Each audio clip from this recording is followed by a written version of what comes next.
Bom dia, meu aluno, minha aluna do Colégio Unifor, do segundo ano.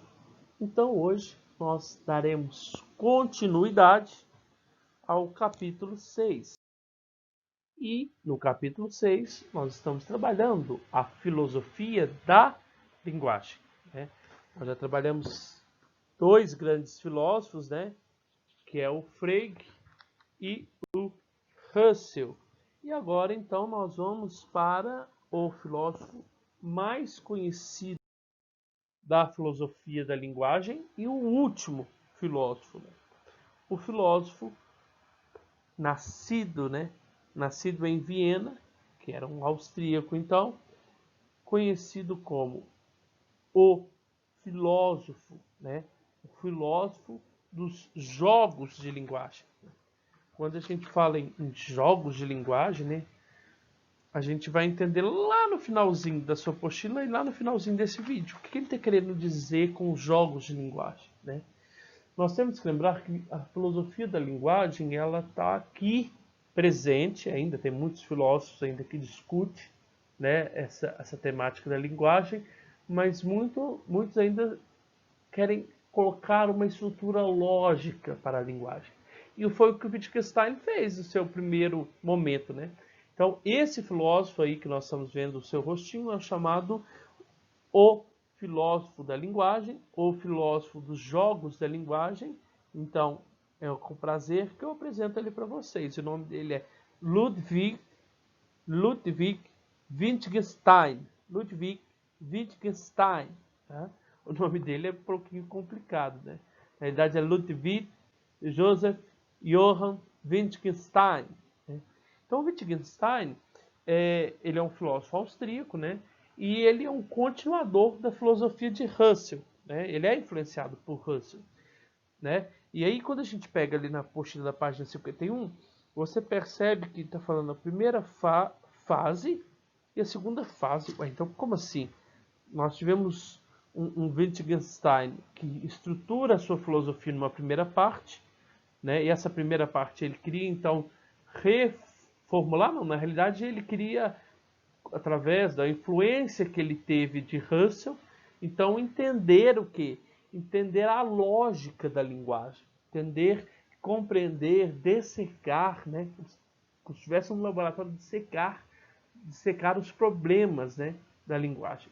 E aí, no segundo momento, que é a segunda parte, o segundo Wittgenstein, ele não fica tão preocupado assim, mas ele percebe que alguns erros da linguagem, né, estão presentes no nosso cotidiano porque é a forma como nós nos comunicamos, né? Então, quando você pega a sua apostila na página 51, vai falar que o Ludwig Wittgenstein é um dos grandes filósofos do século XX, né? Seu pensamento contribuiu tanto nos campos da lógica, nós estamos falando o tempo todo de lógica, né? Porque eles vêm reestruturar a lógica. A filosofia da matemática, a filosofia da linguagem, a filosofia da mente, entre muitos outros. Então, nós podemos dividir então a filosofia de Wittgenstein em duas fases. A primeira fase, né, corresponde à sua obra Tratados Lógicos Filosóficos, e a segunda fase corresponde então à obra Investigações Filosóficas. Né? Na primeira fase, né, como está aqui na sua apostila, o Wittgenstein procura esclarecer as condições lógicas a que o pensamento e a linguagem devem atender para representar o mundo. É você compreender como o seu pensamento, como a linguagem funciona e como ela se relaciona, tá? A segunda fase, ela corresponde então especialmente às obras, né, investigações filosóficas. O autor avança um pouco mais sobre a questão da linguagem. E aí ele percebe que a linguagem nada mais é do que não esclarecer os objetos, né? Mas nada mais, nada menos do que uma interação social. Foi construída historicamente, né? E aí então, né, esses temas, né, como a linguagem, como os jogos de linguagem, nós vamos perceber ao longo então dos nossos estudos, né? Então, nesse primeiro momento, nós temos um professor, esse professor ele vai explicar um pouco dessa divisão, né? Essa divisão do Ludwig Wittgenstein, como o Ludwig Wittgenstein, ou Wittgenstein na sua primeira fase e o Wittgenstein na sua segunda fase, né? Na primeira fase, né, que busca então dar uma estrutura mais lógica, né, estrutura lógica entre a relação, né, pensamento e linguagem, né, e a segunda fase, né, na qual em uma das obras que eu li fala que Wittgenstein deu um giro de 180, né, e afastou a compreensão da verdade, porque ele percebeu que a linguagem então se dá, né, nem é uma construção lógica, mas que a linguagem se dá a partir então da relação com o outro, né? É um uso social, é um uso cotidiano, né? Ela, de acordo com Wittgenstein, a linguagem, né, ela possui uma série de riquezas, né? Série de frases, série de fases, né? Você vai ver na hora que a gente entrar lá no segundo vídeo, na hora que ele explicar para nós, né? Que eu encontrei um vídeo muito... Esse vídeo ele é muito... Como que eu posso dizer? Ele é muito colorido, né? Ele é cheio de fantasias, cheio de imagens, que você vai perceber aonde está o erro da linguagem, né? E aonde está a construção da linguagem, certo? Então, nesse primeiro momento, você vai assistir então um professor que vai falar sobre essa questão. Qual questão? Da divisão do Wittgenstein em fase 1 e fase 2. Foi Ludwig Wittgenstein. Ele escreveu um livro escrito durante o período da Primeira Guerra, em que ele passou ali por... Ele esteve preso durante a guerra, ele esteve em campos de batalha. Ele escreveu esse livro na prisão, inclusive. Esse livro foi publicado ali na década de 1920, sob o nome de Tractatus Lógico-Filosóficos, né, que em latim significa Tratado Lógico-Filosófico. Este livro ele vai fazer um apanhado de sentenças curtas, chamados aforismos, né, que é uma forma de escrita de textos curtos que se encerram, que tem um sentido que se encerram dentro de si mesmo. Um aforismo destacado do restante do livro, ele pode ter um sentido em si mesmo, ele não precisa daquele contexto. Neste livro, ele vai expor toda a sua teoria inicial, né, do início da sua carreira. Ele é chamado ali, primeiramente, de um positivista lógico. Por quê? Porque ele estava entendendo que todos os problemas filosóficos e os problemas de compreensão, de interpretação, são, na verdade, problemas linguísticos, e que uma linguagem logicamente compreensível, logicamente analisada, era a solução para tudo isso. Tá? O Wittgenstein chega a propor até a formulação de uma espécie de linguagem lógica universal, né, que, apesar de todos os idiomas diferentes, ela conseguiria passar aí por todos e estabelecer esses vínculos lógicos de compreensão. Com toda essa sua teoria analítica, Wittgenstein está propondo aqui um abandono por completo da metafísica, tá? Então, a metafísica ela teria perdido todo o seu sentido e todo o seu valor nessa primeira fase do pensamento de Wittgenstein. A gente chama de primeiro Wittgenstein, né? Depois, mais tarde, ele vai mudar de opinião e ele vai reconhecer a importância da metafísica, mas o interessante aqui é que ele radicalizou mesmo, por isso que ele é chamado de um positivista lógico, porque ele está apostando todo o progresso do conhecimento em cima da lógica, né, e dessa analítica do conhecimento. E ele encerra o seu livro Tractatus Lógico-Filosóficos com a frase: sobre o que não se pode falar, deve-se calar. Essa frase, muitas pessoas tiram ela do contexto do pensamento Wittgenstein, que significa, né, acham que no senso comum que significa somente sobre aquilo que não se sabe, não se deve falar, mas não é isso que ele está querendo dizer. Ele está querendo dizer que a totalidade, né, e ele fala mais ou menos com essas palavras, a totalidade do mundo é a totalidade da linguagem, ou seja, o nosso mundo ele está restrito à nossa linguagem. Se há uma possibilidade que não está dentro da linguagem, se não está descrita dentro da linguagem, para Wittgenstein, na verdade, não há essa possibilidade. Então, o ser humano ele se reduz a isso, às suas palavras. Todas as nossas ações, todo o nosso pensamento e tudo que a gente se reduz àquilo que a gente consegue estabelecer dentro da nossa linguagem. Então, meus queridos, tendo concluído essa parte, né, essa explicação bibliográfica, né, biográfica do filósofo Wittgenstein, nós partimos então para a página 53 e a página 54, né? A página 53 e 54 é onde o Wittgenstein vai estudar os chamados jogos, né? Os jogos de linguagem. Né? Então, como diz ali na nossa apostila, né, o segundo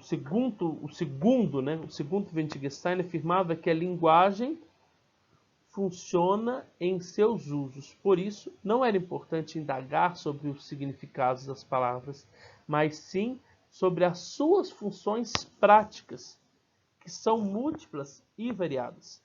Para ele, a linguagem seria os jogos de linguagem, onde observa que não há uma função única para expressar a linguagem. Você percebe muito bem quando a gente usa uma palavra, por exemplo, uma palavra manga, né? A gente usa a palavra manga como fruta, manga como uma peça de uma roupa, né? De uma camisa. Então, quer dizer, uma forma de uma palavra que tem múltiplos usos, né? Então, por isso que ele fala. Então, onde nós observamos nem tanto esmiuçar a estrutura daquela palavra, mas sim como ela deve ser colocada, né? Onde observa-se que não há uma função única para expressar a linguagem, o que não permitiria unificá-la em uma única estrutura lógica e formal. Ou seja, uma proposição não traz em si o todo de uma linguagem. Parece que o Wittgenstein ele tinha vontade de reformular as linguagens, né? E ele percebe, no primeiro momento, né, o Wittgenstein, quando ele tenta investigar as estruturas da linguagem, né, e depois ele percebe que não ia dar em nada. Né? O mais fácil não era compreender, esmiuçar a estrutura, né, a estrutura de uma palavra, mas é perceber como essa palavra é colocada de diversas maneiras. Né? Não sei se ficou claro dessa maneira. Então, agora, através desse pequeno vídeo, né, esse vídeo ele vai deixar bem mais claro o que seriam esses jogos de linguagem. Né? Tá certo? Então, eu espero que você preste atenção. Tá? E aí eu acho interessante, na hora que ele fala lá nas suas obras de investigações filosóficas, né, ele vai comparar, e vai aparecer aí essa imagem, né? A linguagem ela é comparada com uma caixa de ferramentas, né? Para ele não se trata mais de considerá-la falsa ou verdadeira, mas de como nós, através desse tanto coloquialismo, de tantas formas de falar, de pronunciar uma palavra, como nós vamos usar, empregar corretamente a palavra. Por isso, a tarefa da filosofia, segundo Wittgenstein, seria apenas a de usar adequadamente a linguagem, conhecendo seus limites e calando-se diante do que não se pode ser falado. Né? Então, continue, preste atenção nesse vídeo, que esse vídeo vai ser mais esclarecedor. Olá! Neste vídeo falaremos um pouco sobre a filosofia da linguagem na perspectiva de Wittgenstein. Inspirados pela sua obra Investigações Filosóficas, falaremos principalmente sobre o que Wittgenstein chama de jogos de linguagem. Te convido a viajarmos um pouco e pensar sobre o que é a linguagem? Para Santo Agostinho, a essência da linguagem humana é que as palavras denominam objetos e as frases são ligações de tais denominações. Assim, cada palavra tem uma significação e a palavra substitui o objeto. Mas ele não fala em diferenças entre as espécies de palavras. Para Wittgenstein, o que Santo Agostinho descreve é um sistema de comunicação, mas isso não é tudo aquilo que chamamos de linguagem. Vejamos um exemplo. Pense na seguinte cena em uma construção civil. Um pedreiro grita para seu ajudante: "Tijolo!" E então o ajudante arremessa um tijolo para o pedreiro. Se a expressão fosse interpretada fora do seu contexto, tijolo se torna apenas um substantivo, uma simples palavra. Mas, na situação exemplificada anteriormente, a expressão tijolo é uma redução da fórmula linguística. Preciso de um tijolo, ou talvez, jogue um tijolo. Para Wittgenstein, não se deve perguntar sobre os significados das palavras, e sim sobre as suas funções, sobre os seus usos. Desta forma, o significado de uma palavra é o seu uso na linguagem. Vejam esta caixa de ferramentas. Dentro dela, temos um martelo, uma chave de fenda, um metro, uma serra, pregos e parafusos. Cada um desses objetos tem funções diferentes. O mesmo martelo que prega o prego também o extrai. Do mesmo modo, acontece com as palavras. O que chamamos de linguagem é, na verdade, um conjunto de jogos de linguagens que podem ser empregados para indagar, consolar, indignar-se ou descrever. Não se pode dizer que existe o jogo de linguagem, que represente a totalidade da nossa linguagem. O que se pode dizer é que existem semelhanças de famílias entre os jogos. Não se pode dizer também o que é um jogo de linguagem. O que podemos fazer é, por meio de comparações, evidenciar essas semelhanças e dessemelhanças que existem entre eles. Um jogo de linguagem está ligado a uma forma de vida. Pensemos agora sobre esta outra cena. Um dono de restaurante fala ao telefone: precisamos reformular nosso cardápio. Se o dono do restaurante falou isso para o chefe, este irá entender que deve criar novos pratos. Agora, se ele falou isso para a equipe de marketing, eles pensarão na arte, no layout. Do mesmo modo, podemos pensar as placas ou sinalizações de trânsito como jogos de linguagem que se relacionam com a forma de vida dos motoristas de veículos de um modo diferente que com os pedestres, a quem as placas, na maioria das vezes, não dizem muito. Assim como no trânsito existem regras, no jogo de linguagem também é assim. E essas regras estão profundamente enraizadas nas formas de vida. Podemos comparar a linguagem a uma velha cidade com uma rede de ruelas e praças, casas novas e velhas de várias épocas, e tudo cercado por novos bairros com ruas retas e regulares e casas uniformes. Existem inúmeras espécies de palavras, signos e frases, e essa variedade não é algo fixo. Podemos dizer que novos tipos de linguagem, novos jogos de linguagem surgem, outros envelhecem e são esquecidos. Segundo Wittgenstein, a filosofia não deve tocar o uso real da linguagem, apenas descrevê-lo, pois a filosofia deixa tudo como está.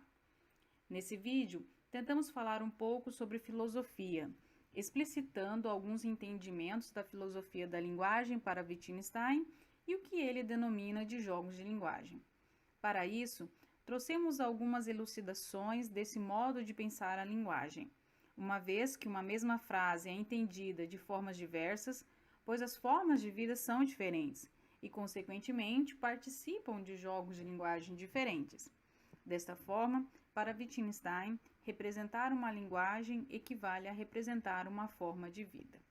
Então é isso, até mais!